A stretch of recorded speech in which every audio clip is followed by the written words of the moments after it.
ഇന്നത്തെ വീഡിയോ എന്തിനാണെന്ന് വെച്ചാൽ, ഇപ്പോൾ ട്രെൻഡിങ് ആണല്ലോ ഇൻസ്റ്റാഗ്രാമിൽ യൂട്യൂബിലൊക്കെ ഓലേനെ പറ്റിയിട്ടുള്ള കംപ്ലയിൻറ്റ്സ്, ഓലേൻ്റെ സർവീസ് ഇഷ്യൂസ് കാര്യങ്ങളൊക്കെ. അപ്പോൾ കുറേ പേര് മെസ്സേജ് അയച്ചിട്ട് ഇൻസ്റ്റാഗ്രാമൊക്കെ ചോദിക്കുന്നതാണ്. ഇപ്പം ഞാൻ ഓൾമോസ്റ്റ് 10 months ഒക്കെ ആയി ഈ ഓല എടുത്തിട്ട്.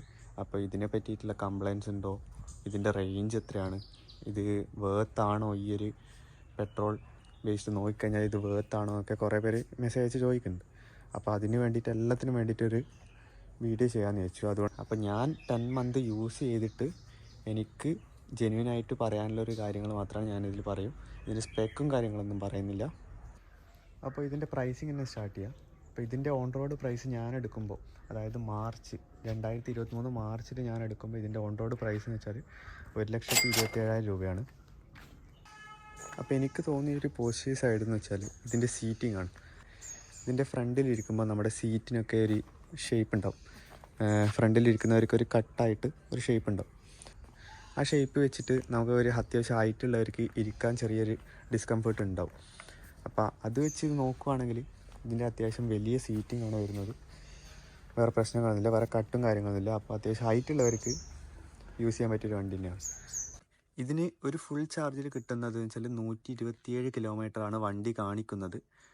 അപ്പോൾ നമുക്ക് ഓൾമോസ്റ്റ് എനിക്ക് യൂസ് ചെയ്തിട്ട് എനിക്ക് തോന്നിയതെന്ന് വെച്ചാൽ എക്കോ മോഡിൽ ഓൾമോസ്റ്റ് 110+ കിലോമീറ്റേഴ്സ് ഇതിന് ഒരു ഫുൾ ചാർജ് കിട്ടുന്നുണ്ട്. ഇപ്പോൾ നോർമലിലൊക്കെ ആണെങ്കിൽ ഇത് 80 and above കിട്ടുന്നുണ്ട്. അപ്പോൾ ഇതിൻ്റെ പ്രൈസിംഗ് എന്ന് വെച്ച് കഴിഞ്ഞാൽ ഒരു ഫുൾ ചാർജിന് അവർ പറയുന്നത് 3.5 യൂണിറ്റാണ്. അപ്പോൾ നമ്മളെ വീട്ടിൽ ഇലക്ട്രിസിറ്റി വെച്ച് നോക്കുകയാണെങ്കിൽ 30 രൂപയ്ക്ക് താഴെ ഇതിന് ഓൾമോസ്റ്റ് എന്തായാലും നോർമൽ മോഡിൽ യൂസ് ചെയ്യുകയാണെങ്കിൽ ഓൾമോസ്റ്റ് 80 കിലോമീറ്റേഴ്സ് കിട്ടും. ഒരു ലിറ്ററിന് ഓൾമോസ്റ്റ് 108 രൂപയുണ്ട്. അപ്പോൾ 108 രൂപക്ക് മാക്സിമം കിട്ടാൻ പോകുന്നത് ഒരു പെട്രോൾ വെഹിക്കിളിനാണെങ്കിൽ 50 കിലോമീറ്റേഴ്സൊക്കെ കൂട്ടാം എങ്ങനെയാണെങ്കിലും. അപ്പോൾ ഇത് വെച്ച് കമ്പയർ ചെയ്യുകയാണെങ്കിൽ ഓൾമോസ്റ്റ് 30 റുപ്പീസിന് 80 കിലോമീറ്റേഴ്സ് ഓടാം. അപ്പോൾ ഈ ഒരു വണ്ടി ഇപ്പോൾ 8,000+ കിലോമീറ്റേഴ്സ് ഇപ്പോൾ ഓടിയിട്ടുണ്ട്. അപ്പോൾ ഇതുവരെയായിട്ട് സർവീസും കാര്യങ്ങളൊന്നും ചെയ്തിട്ടില്ല. അപ്പോൾ അതിന് ചെയ്യാനുള്ളത് എന്ന് വെച്ച് കഴിഞ്ഞാൽ ബ്രേക്ക് പാഡ് ചേഞ്ച് ചെയ്യുക, വേറെ ഒന്നുമില്ല. ഇപ്പോൾ കുറേ പേര് പറയുന്നുണ്ട് ഇതിൻ്റെ റേഞ്ച് ഇത്രയും കിട്ടുന്നില്ല, ഓൾമോസ്റ്റ് 100 കാണിച്ച് കഴിഞ്ഞാൽ തന്നെ 80 കിട്ടുന്നില്ല, അങ്ങനെ കുറേ പേര് കംപ്ലയിൻറ്റ്സ് പറയുന്നുണ്ട്. അതിൻ്റെ ഒരു കാര്യം എന്ന് വെച്ച് കഴിഞ്ഞാൽ നമ്മുടെ പെട്രോൾ വെഹിക്കിൾ നോക്കിക്കഴിഞ്ഞാൽ തന്നെ അതുപോലെ തന്നെ ഉണ്ടാവുക.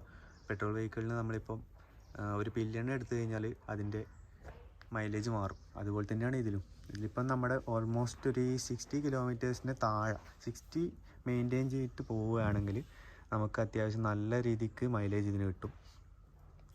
പിന്നെ അത്യാവശ്യം വെയിറ്റുള്ള ഒരാൾ കയറി കഴിഞ്ഞാൽ ഇതിൻ്റെ മൈലേജ് വേരി ചെയ്യും.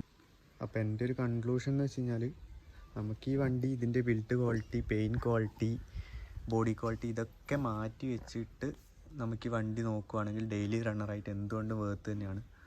കാരണം എന്ന് വെച്ചാൽ ഇതിൻ്റെ ബൂട്ട് സ്പേസും കാര്യങ്ങളും നോക്കുകയാണെങ്കിൽ അത്യാവശ്യം വീട്ടിലേക്ക് സാധനങ്ങളും ഒക്കെ വാങ്ങുന്നവരാണെങ്കിൽ ഇത് അത്യാവശ്യം നല്ല വേർത്തിയാണ് ഈ വണ്ടി. ഈ വണ്ടീനെ ഒരിക്കലും പ്രൈമറി ആയിട്ട് കാണരുത്. നിങ്ങളുടെ അടുത്തൊരു പ്രൈമറി ആയിട്ട് എന്തെങ്കിലും ഒരു വെഹിക്കിൾ ഉണ്ടെങ്കിൽ ഇതിൻ്റെ സെക്കൻഡറി ആയിട്ട് വെക്കുക. അപ്പോൾ കണ്ണൂർ ജില്ലയിൽ ഇപ്പോൾ മേലെ ചൊവ്വ ഇതിൻ്റെ സർവീസ് സെൻറ്റർ അവൈലബിൾ ആണ്. അപ്പോൾ ഷോറൂമും കാര്യങ്ങളൊക്കെ ഉണ്ട്. നിങ്ങളിത് എടുക്കാൻ പോവുകയാണെങ്കിൽ ജസ്റ്റ് അവിടുന്ന് ടെസ്റ്റ് ഡ്രൈവ് ചെയ്യുക. അവിടുത്തെ സർവീസും കാര്യങ്ങളൊക്കെ എങ്ങനെയാണെന്ന് ചെക്ക് ചെയ്തിട്ട് മാത്രം നിങ്ങൾ എടുക്കുക.